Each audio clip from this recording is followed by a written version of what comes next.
Hey guys, this is the Guardian Dark Angel. Just wanted to say hey.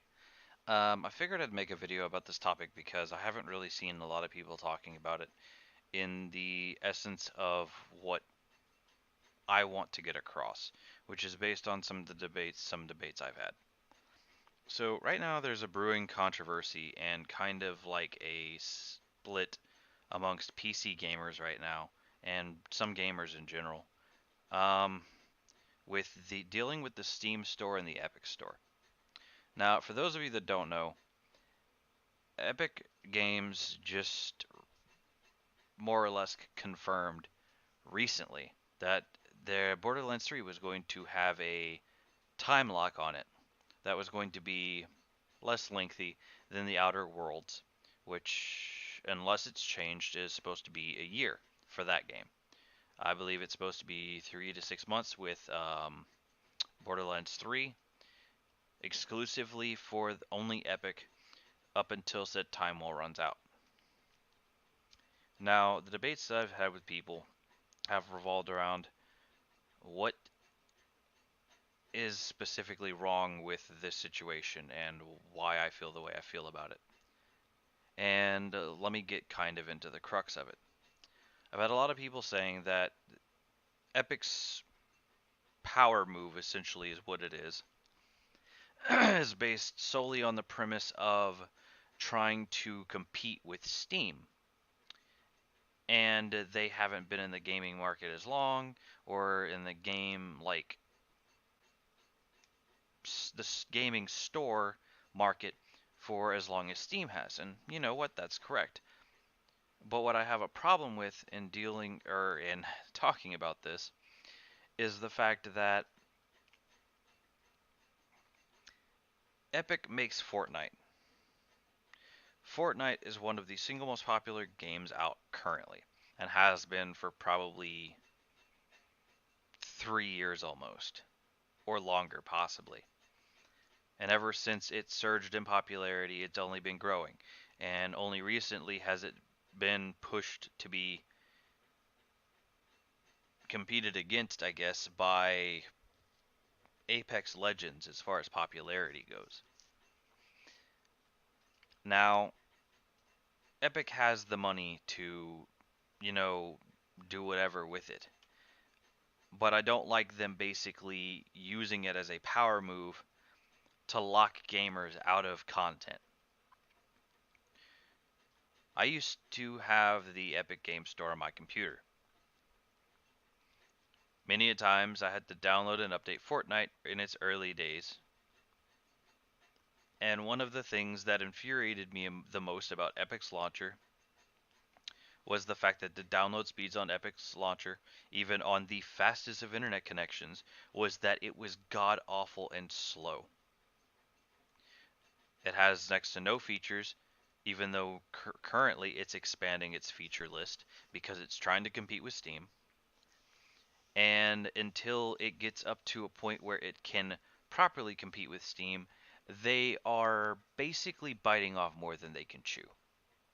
Now, I've made up a graph to kind of explain what's going on and why I don't agree with the controversy and why I don't agree with anybody supporting Epic doing this. So here is the chart. And yes, I'm sorry to all the users who went from dark to light just then. Rest in peace, anybody watching this at night. Now, Steam here has a huge library. Lots and lots and lots of games. Although, almost every single one of those games isn't exclusive to just Steam, and with other available options, these games could easily become available on Epic's platform.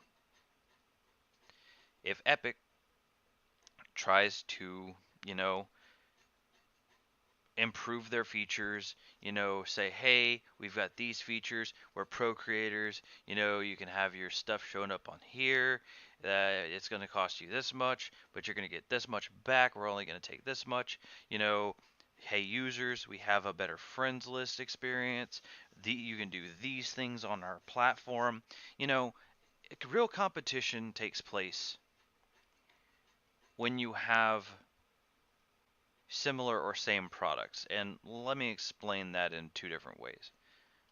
First, I'm going to use an analogy. If you walk into a market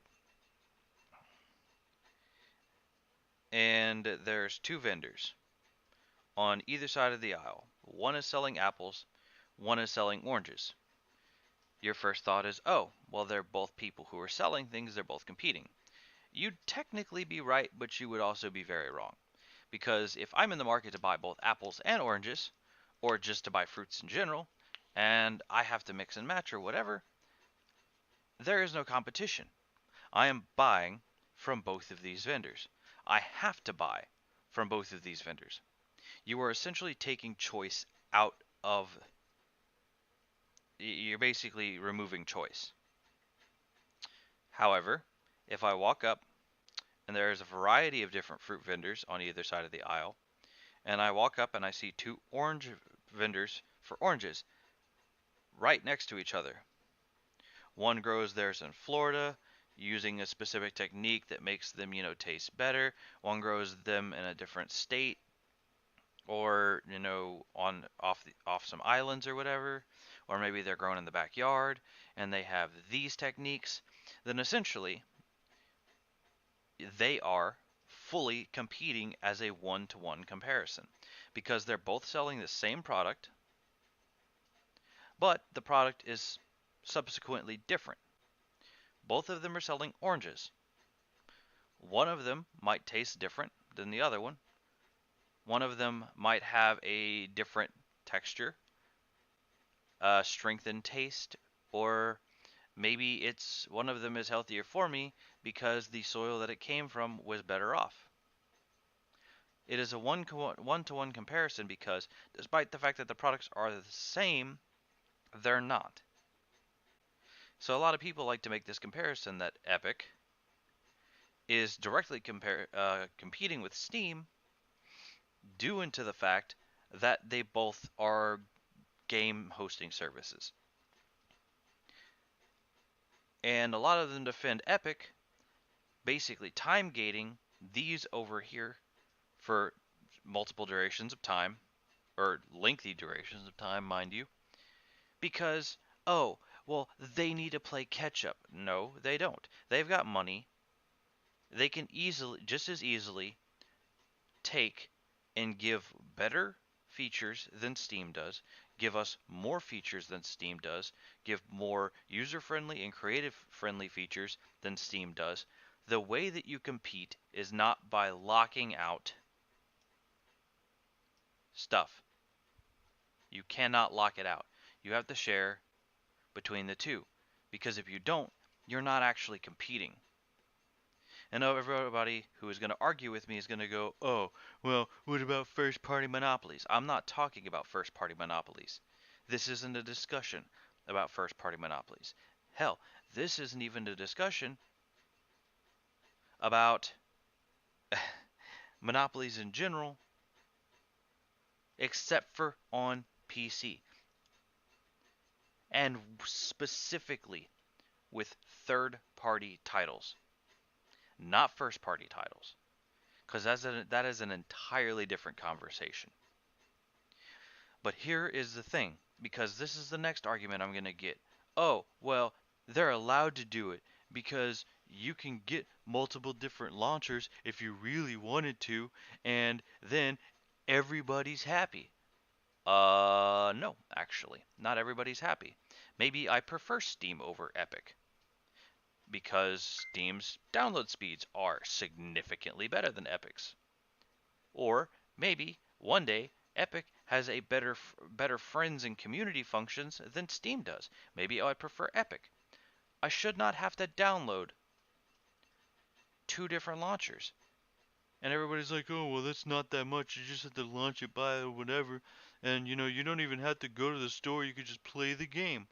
Yes, except for the fact that the launcher dictates the performance of the game. And sometimes if a launcher crashes, so too does the game, because anti-cheat systems in place, integrations with the game, from the store itself, lots of different things. And not to mention the fact that Apple is making a streaming service, and Sony and Xbox have stores that they are probably making. How long until we have to have 30 to 50 launchers on our systems? And that is my biggest issue. I don't want that. I already have to deal with that for Steam, between Steam and all of my launchers from Japanese companies or Korean companies. Although, to be fair, most of those launchers are just part of the game, like Warframe has a launcher. Although I'm sure that there is a launcher you can launch Warframe from, because I'm pretty sure you can launch it from Steam, but I just downloaded the game outright rather than from Steam. But I have Blizzard's launcher. And if I still had Epic's Game Store on my computer, I'd have Steam, Blizzard, Epic. But how long until people start going, oh, you know what?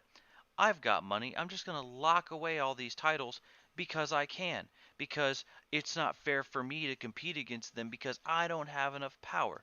Well, guess what? You shouldn't have to make gamers wait. Gamers should not have to wait an extended period of time to not be forced to use a launcher. Real competition only exists when you have a choice. Otherwise, it's just a monopoly. Because if Epic has these two games, and then Steam has, let's say, Spider-Man for the PS4. Let's say it never released for the PS4, and it released for Steam, was locked behind that engine, and you couldn't play it literally anywhere else but on the computer, on Steam's platform. People would be kind of like, what the hell? They would be confused. And yes, first parties have been doing it for years. And no, this isn't a discussion about that. But it should be noted I might cover it at a later date. All I'm saying is time-locked monopolies are not okay, because then you don't have an option. You're basically saying I have to download Epic's launcher. I have to use their platform to play these games if I want to play them within the time-locked span that they exist in the Epic Store. It's like, oh, you can just wait. It's like, or I could not. And that's my biggest issue. You should not have to be time gated out of playing a game because Epic has more money than they know what to do with because of Fortnite, and just lock people out of games. It's only for a year, it's only for 6 months. Yeah, until we've seen half of all the gameplay or broken down and downloaded the launcher. That's not a competition, that's a monopoly. It is a time gated monopoly, but it's a monopoly nonetheless. And it's not okay. And I'm tired of people defending Epic doing this. It's not right. And you could defend them all you want to. You can crap on Steam all you want to, but Steam's got better features, better download, better accessibility, and despite the fact that they might not be the most user friendly or creator friendly platform, people have been able to host their games specifically on Steam's platform.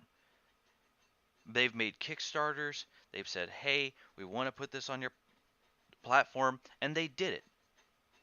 A lot of indie games would not exist if not for Steam.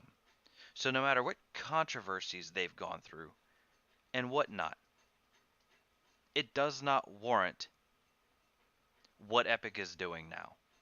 And it does not warrant people going, oh, well, Steam needs to burn anyway. No, because then Epic would have the monopoly. If we want real competition, we need to compete with features. Because if we're not competing with features and we're competing with games, then it's a monopoly. It's not actually a competition. Once you lose the option of choice, it's no longer competitive. And with that, that's all I have to say about the subject. This video is getting up in time.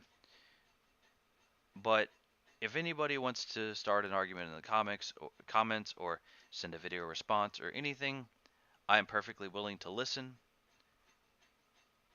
But unless you can counter the point that I'm saying specifically about this subject, not about consoles, not about first party exclusives, just about this, I'm willing to listen if you can debate me or convince me that I'm wrong on this subject. But as it stands, my mind isn't changing because I know what a monopoly looks like. And unless you can prove to me otherwise, I won't listen. I might respond, but I won't listen. Anyways, this has been the Guardian Dark Angel. I hope everybody has enjoyed. Most people probably haven't because there's a lot of hate for Steam out there. There's a lot of hate for Epic out there. I'm not hating on either one. Yes, I've had bad experiences with the Epic Games Store in the past, but Steam has never personally burned me. So, I have nothing to gain from bashing them. But anyways, I hope everybody's having a great day, and this is Guardian Dark Angel over and out.